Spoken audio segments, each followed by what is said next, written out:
Good morning, students. 11th commerce. Today we are going to discuss topic competencies of entrepreneurs. Entrepreneur की जो कॉम्पेसिटीज है वो क्या होती है। तो कॉम्पेसिटीज से मतलब होता है स्किल और क्वालिटी, यानी कि जो एक एंटरप्रेन्योर है उसके अंदर कौन कौन सी क्वालिटीज और कौन क्वालिटीज और जो है स्किल होनी चाहिए जिससे कि वो अपने एंटरप्राइज या बिजनेस को सही तरीके से कर सके। ठीक है, तो उसके अंदर कुछ पॉइंट्स हैं हमारे। सबसे पहला है इनिशिएटिव। इनिशिएटिव यानी कि उसमें इनिशिएटिव की फीलिंग होनी चाहिए। उसके अंदर ये बात होनी चाहिए, हाँ इस काम को मैं कर सकता हूँ, इस काम को मैं करूँगा। ठीक है, तो ये पॉइंट उसके अंदर जरूर होना चाहिए। इनिशिएटिव का मतलब यही है, तभी वो जो है काम कर पाएगा। यानी कि जो जो प्रोडक्ट हैं, जैसे न्यू प्रोडक्ट लॉन्च करने चाहिए। ठीक है, तो इस यानी कि इनिशिएटिव उसके अंदर जो है फीलिंग होनी चाहिए। उसके बाद है क्रिएटिव एंड इनोवेशन, यानी कि उसके अंदर हमेशा जो है कुछ नया करने की होनी चाहिए। ठीक है, तो इनोवेशन ये होता है कि किसी चीज़ में जो है चेंज कर देना। जैसे कि सपोज करो पहले फ़ैन बना हुआ है, तो उस फैन में उस फैन को चेंज करके उसका हमने कूलर बना दिया, तो ये क्या हो गया हमारा इनोवेशन। तो यानी कि जो एंटरप्रेन्योर्स है उसके अंदर जो है क्रिएटिविटी भी होनी चाहिए और इनोवेशन भी उसके अंदर होना चाहिए। जैसे इसमें एग्जांपल भी दिया गया, changes in packing of potato chips, यानी कि पोटैटो की जो चिप्स है उसकी पैकिंग में जो है वो चेंज कर दिया गया। ठीक है, उसके बाद है रिस्क टेकिंग एंड मैनेजमेंट, यानी कि जो जो एंटरप्रेन्योर है उसके अंदर रिस्क टेकिंग भी उस पर आना चाहिए और इसको मैनेजमेंट करना भी आना चाहिए।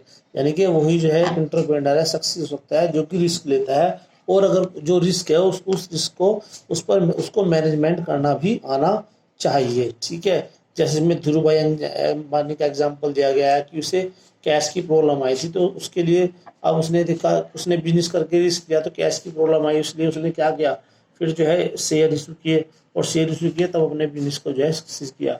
उसके बाद है प्रॉब्लम सॉल्विंग। प्रॉब्लम सॉल्विंग ये है कि जब भी कोई एंटरप्रेन्योर जो है अपना प्रोडक्ट लॉन्च करता है, न्यू प्रोडक्ट लाता है, तो उससे रिलेटेड जो भी प्रॉब्लम है उस प्रॉब्लम को उसे सोल्व करना आना चाहिए, जिससे कि वो अपने बिजनेस को सही तरीके से रन कर सके।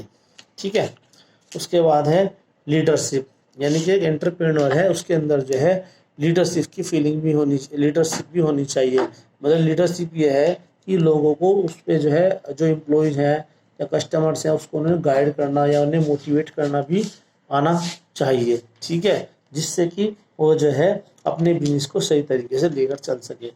परसिस्टेंस, परसिस्टेंस ये है कि अगर एक एंटरप्रेन्योर को बिजनेस करने में जो भी प्रॉब्लम आ रही है, जो भी ऑब्स्टेकल या हिंड्रेंस आ रही है, उन हिंड्रेंस को सोल्व करने के लिए उसे डिफरेंट डिफरेंस एक्शन करने चाहिए और ये देखना चाहिए कि किस किससे जो है वो अपनी प्रॉब्लम को जो है सोल्व कर सकता है। या परसिस्टेंस का मीन्स ये भी होता है कि ज़रूरत को देखना।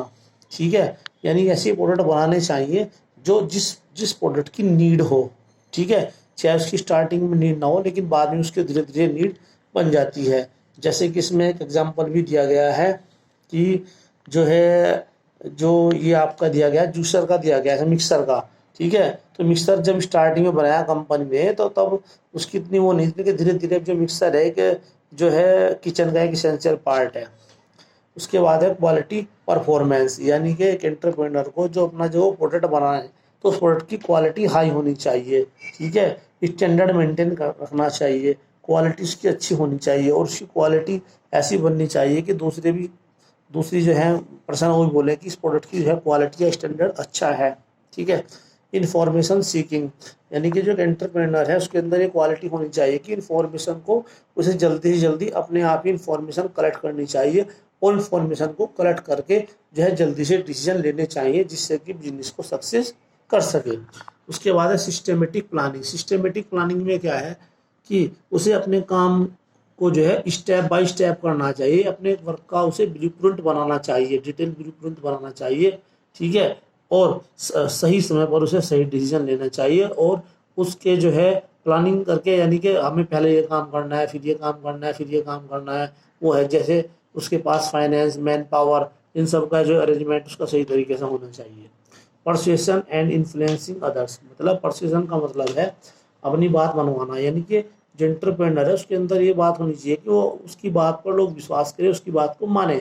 इन्फ्लुएंसिंग अदर्स, और उसके अंदर जो है दूसरों को प्रभावित करने की कला भी होनी चाहिए, ठीक है, जिससे कि वो जो है कस्टमर्स को अपने प्रोडक्ट के बारे में जो है अच्छी तरीके से मोटिवेट कर सके।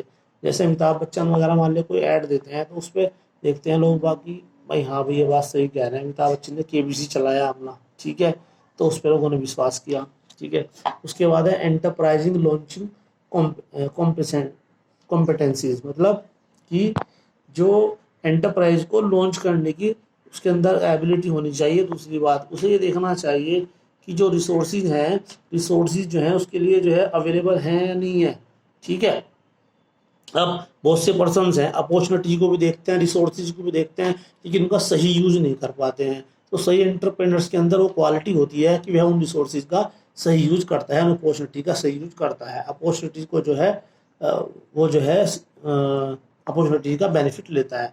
उसके बाद एंटरप्राइजिंग मैनेजमेंट कॉम्पिटेंसी, यानी कि जो एंटरप्रेन्योर है उसके अंदर जो है मैनेजमेंट के गुण भी होनी चाहिए, मतलब प्लानिंग करनी आनी चाहिए, ऑर्गेनाइजिंग डायरेक्टिंग कंट्रोलिंग करनी आनी चाहिए, उस पर सही तरीके से उससे प्रोडक्शन मार्केटिंग फाइनेंस और जो बहुत सारे जो क्रूशियल फंक्शन है वो उसको सही तरीके से करने आने चाहिए, जिससे कि वो जो है अपने जो ऑर्गेनाइजेशन है उसे सही तरीके से रन कर सके। Okay, thank you.